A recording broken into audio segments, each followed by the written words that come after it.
আসুন ইতিহাসের পাতা থেকে একটু শিক্ষা গ্রহণ করি। আমরা সৌন্দর্যের বড়াই না কতই বেশি করি। ঈশ্বরচন্দ্র বিদ্যাসাগরকে আপনার পিছনে দেখতে পাচ্ছেন, কই মাছ বলে ডাকা হতো। তার বন্ধুরা কই মাছ বলে খেপানে দিত।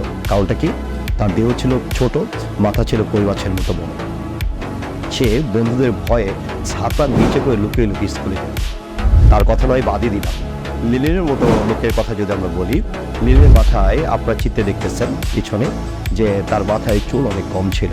তাকে টিকো বিয়ারা বলে খেপানো হতো সে যখন কাজং বিশ্ববিদ্যালয়ে পড়তো।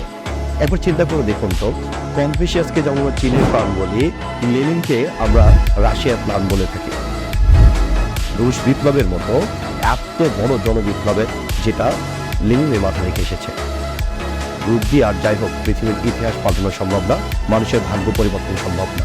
সেটা যদি সম্ভবই হতো তাহলে মহাত্মা গান্ধীর জায়গায় ক্যাটরিনা কাইফের নাম আসতো, মাদার তেরেসার জায়গায় হয়তো বা আসতো নাম প্রিয়াঙ্কা চোপড়া।